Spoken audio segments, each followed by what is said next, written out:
Makalipas ang 5 taon, isang mas nakatatandang Arel ang naglakbay papuntang Brea City sakay ng karwahe. Habang dumaraan sila sa isang kagubatan ay ibinahagi ng driver ng karwahe na malapit na nilang marating ang Brea pag-akyat nila sa burol.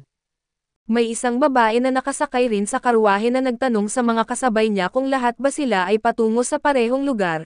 Isang barbarong espadachin ang malamig na sumagot sa kanya kaya tinanong niya kung bakit galit ito. Itinuro ng barbaro ang suot niyang mukhang basura kaya't ipinaliwanag ng babae na kaunti lang ang damit na kailangan para sa klase niyang dual swordsman. Nagkasagutan at nagkainitan ang dalawang espadachin at pinuri naman ng driver ng karwahe ang lakas ng kanilang mga advanced na kakayahan. Ngunit bigla niyang pinahinto ang karwahe nang may dumating na pulutong ng mga ligaw na orc sa kanilang harapan, at sinabi sa dalawa na ipakita ang lakas nila ngunit agad naglaho ang yabang ng dalawang espadachin at halos mamatay sila sa takot nang bumangon ang hari ng mga orc. Isang karaniwang babae ang kumapit sa braso ng batang lalaki dahil sa takot, pero itinulak siya nito at mabilis na tumakbo para iligtas ang sarili at tumakbo rin ang babae sa takot, at nagpa siya na ring tumakas ang driver ng karwahe. Gayunpaman ay tahimik na lumapit si Errol at biglang sumugod papunta sa mga orc, habang sinisimulan ni Errol na pagpira-pirisuhin ang mga ito at napansin ng driver ng karwahe ang kanyang blink dash na kakayahan, kaso nang palibutan si Errol ng mga orc ay inisip ng driver na wala na siyang paraan para makatakas. Biglang umikot si Errol na parang ipu-ipu at pinutol ang lahat ng orc sa paligid at laking gulat ng lahat. Agad na nakilala ng driver ang ipinakita niyang blade dance at ito ang tanyag na teknik ng Sword Princess. Nagtaka siya kung paano nagagawa ni Errol ang teknik na iyon gayong para lang dapat sa mga babae ang klase ng Sword Princess. Sa harap ng driver ay naiwasan ni Errol ang mabigat na sandata ng hari ng mga orc at tumalon sa ulo nito. Itinusok niya ng diretso ang espada sa bungo ng halimaw kaya ito'y bumagsak na walang buhay at pagkatapos, bumalik si Errol at hiniling sa driver na dalhin siya sa Brea. Nang sabihin ni Errol na gusto pa niyang lumakas doon ay binanggit ng driver na sobra na siyang malakas para sa kahit sino. May isang batang pasahero na sabik na nagtanong kung anong klase Errol at laking gulat ng lahat nang sabihin niyang wala siyang klase. Lumabas na 5 taon na ang nakalipas nang ipakita ni Errol sa kanyang ina ang twin slice na natutunan niya mula sa pulang buhok na babae. Akala ng ina niya ay nananaginip siya pero ipinaliwanag ni Errol na nakakakuha siya ng mga kakayahan kahit wala siyang class. Pagkatapos ay hiniling niya sa kanyang ina na turuan siya ng mga teknik ng Sword Princess bago siya pumunta sa Brea para sa higit pang pagsasanay. Namangha ang ina ni Errol sa talento ng kanyang anak at agad itong ipinagyayabang sa buong pamilya. Biglang natapos ang panaginip ni Errol nang gisingin siya ng driver habang nasa Brea na sila. Napansin ni Errol ang mga espadachin sa paligid niya at natukoy niyang marami roon ay mga advanced swordsman at tinanong niya ang driver ng karwahe tungkol sa klase nito. Pero nagkunwari itong isang normal na tao lang. Giit ni Errol na halatang alam ng driver ang mga kasanayan ng isang espadachin kaya't sigurado siyang malakas din ito, dahil nabuking ay ipinaliwanag ng driver na isa pala siyang advanced holy knight, kaya't tinanong ni Errol kung bakit nagmamaneho lang siya ng karwahe. Ipinaliwanag ng driver na kapag napapagod siya sa pakikipaglaban, nagpapahinga siya sa pamamagitan ng pagmamaneho ng mga karwahe para sa mga pasahero at tumatango si Errol. Naintindihan niyang mahalaga ring magpahinga mula sa matinding pagsasanay. Pagkatapos ay pinayuhan siya ng driver na sumali sa isang sword guild para magsimula. Sinabi nito na may maraming paligsahan sa lungsod kung saan pwede siyang manalo ng malaking pera, ngunit ipinapaalala ng driver na hindi makakasali si Errol kung wala siyang masasalihan na guild. Tumatango si Errol at sumang-ayon sa plano at nasabik siyang makakalaban ng mas malalakas na kalaban. Pero binalaan siya ng driver na mag-ingat dahil may mga masasamang guild na nandaraya o nanlilinlang. Pag-alis ng driver ay tumalikod si Errol at pumasok sa lungsod at nakakita siya ng Calvers Guild na kumukuha ng mga Knight Swordsman at isang Sword Guild na bukas para sa lahat. Biglang may isang babae na tumakbo papunta para yakapin si Errol, ngunit bumagsak siya ng diretso sa sahig dahil naiwasan siya ni Errol nang hindi man lang tumitingin. Nagtaka ang babae kung paano siya naiwasan at naisip niyang napakalakas nito dahil kaya nitong madetect ang kilos niya.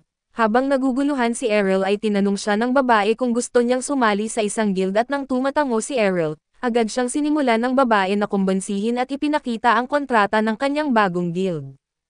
Pero umalis si Errol nang hindi nagsasabi ng kahit ano at hinawakan ng babae ang sinturon niya at tinanong kung bakit siya umaalis. Sagot ni Errol ay masyado siyang mukhang desperado at iniisip niyang marahil mahina ang guild nito kaya naghahanap ito ng miyembro at nagpapanggap na sikat at malakas na guild. Tumanggi si Errol na malinlang kaya't ipinakilala ng babae ang sarili niya bilang Lilia at inalok siyang makipag-date kung sasali siya sa kanilang guild. Ipinabatid ni Errol sa babae na hindi siya interesado kaya't napatigil ito at hindi makapagsalita. Inisip ni Errol na parang kapatid lang niya ito at nag-aastang magaling kahit kasing flat lang ng cutting board ang dibdib. Pagkatapos ay tinanong niya si Lilia kung alin ang pinakamalakas na guild sa Briastia. Nainis si Lilia dahil sa kawalang galang ni Errol pero huminga siya ng malalim para kumalma. Ipinaliwanag niya na ang pinakamalakas na guild ay ang Blackblade na may 8 A-ranked swordsman. Ipinakita ni Lilia kung saan matatagpuan ang guild na iyon kaya't agad na nagpunta si Errol sa kanilang malaking punong tanggapan.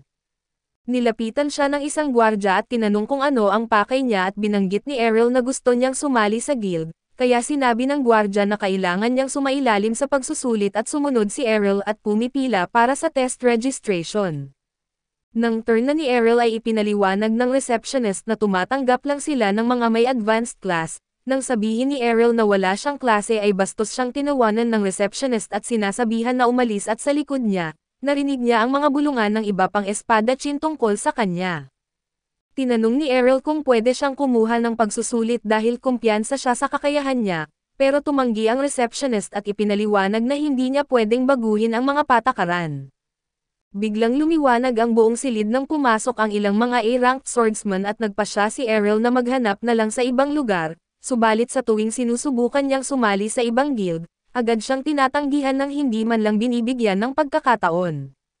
Pagkatapos ay nakaramdam si Errol ng panghihina ng loob dahil wala man lang siyang nakuhang pagkakataon para subukan ang kahit isang pagsusulit. Doon niya naalala ang liham ng rekomendasyon na ibinigay sa kanya ng kanyang ina upang makatulong na makapasok siya sa dati nitong guild.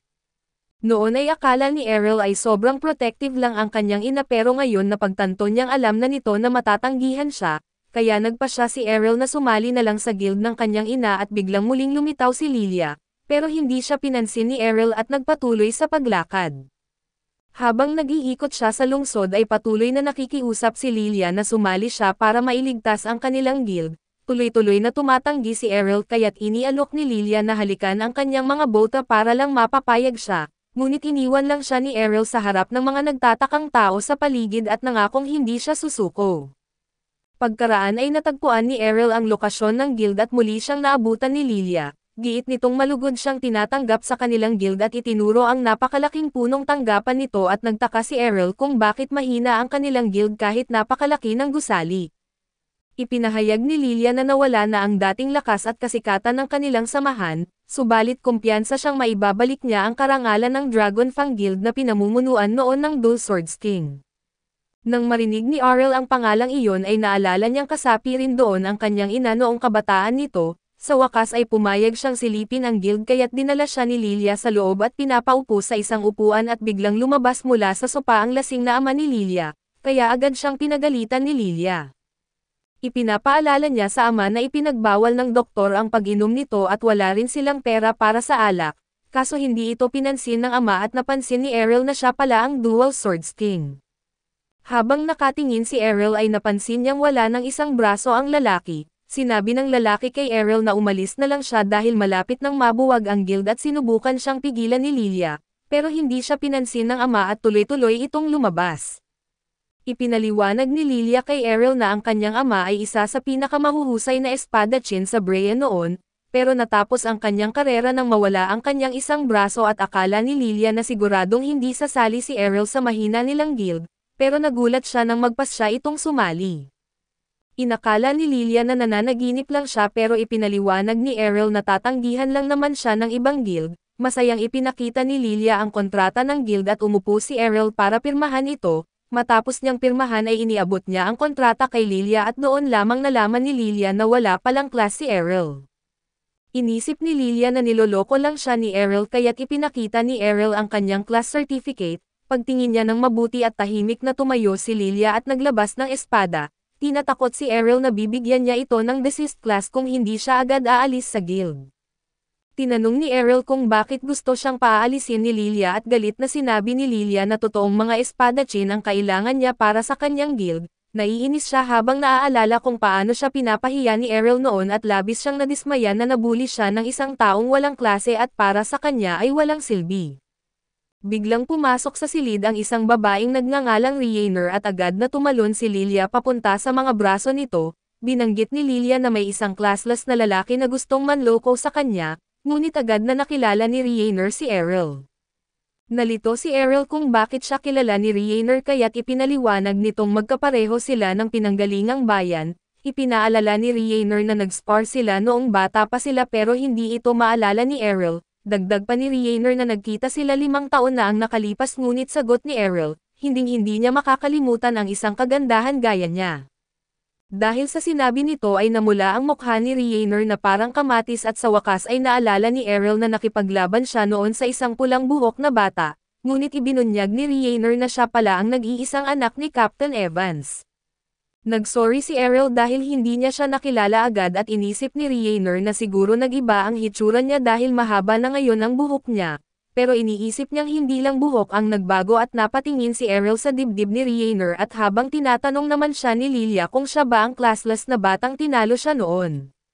Nang tumatango si Rhiannon ay nagulat si Lilia na siya pala iyon at sinabi ni Rhiannon na hindi na siya matatalo ngayon dahil mas lalo siyang lumakas, galit pa rin sa kanyang pagkatalo noon at hinamon niya si Errol sa isang laban para sa dating alaalang laban nila. Dinala ng 2 babae si Errol sa training ground ng guild at patuloy na nagugulat si Lilia kung bakit gustong makipaglaban ni Rhiannon sa isang taong walang klase, ngunit inamin ni Rhiannon na napakalakas talaga ni Errol, at determinado siyang talunin ito ngayon.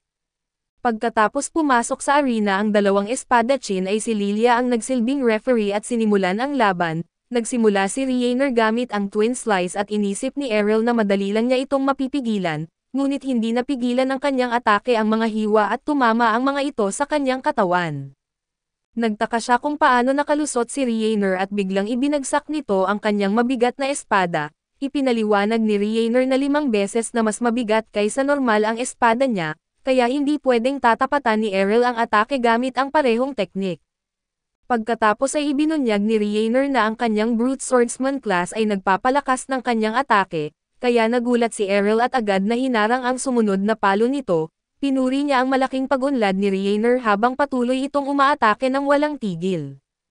Umatras si Errol at umamin na siguradong matatalo siya kung patuloy siyang sasalubong ng harapan. Nagtaka siya kung bakit ibinubunyag ni Rhiannon ang mga sikreto nito pero sinabi ng dalaga na sulit na gawin iyon para lamang talunin siya. Sagot naman ni Errol hindi siya tatamaan ni Rhiannon sa bilis nito kaya't sumugod si Rhiannon para paparusahan siya. Hinarang ni Rhiannon ang espada ni Errol at sinubukan siyang tamaan kaso biglang naglaho ang katawan nito at naging isang after image lang pala. Sa gulat ni Rhiannon ay bigla siyang lumitaw sa likuran niya at tinataga ang kanyang leeg. Nagtaka si Rhiannon kung paano naiwasan ni Errol ang kanyang atake kaso ipinapaalala ni Errol na iyon ay anino lamang. Alam ni Rhiannon na ang shadow skill ay isang pambihirang teknik ng mga supreme swordsman. Kaya napatigil siya sa pagkabigla at sinubukan niyang umatake ulit kay Errol, pero naiwasan nito ang lahat ng atake habang sinasabing madali lang gawin ang teknik parang mabilis lang gumalaw. Nainis si Rhiannon sa simpleng paliwanag ni Errol dahil alam niyang napakahirap nitong makamit, kaya dagdag pa ni Errol na matindi ang pagsasanay na kailangan para makuha ang teknik na iyon. Muling naglaho si Errol at tinitira si Rhiannon ng isa pang malakas na atake. Kaso napansin niyang hindi tinatablan ang protection barrier nito at nakangiti si Rhiannon at ipinaalam na ang mga power swordsman ay may mas mataas na depensa kaysa sa iba. Muli siyang sinubukan na atakihin ni Rhiannon pero mabilis na umiwas si Errol at bumawi gamit ang isang counterattack.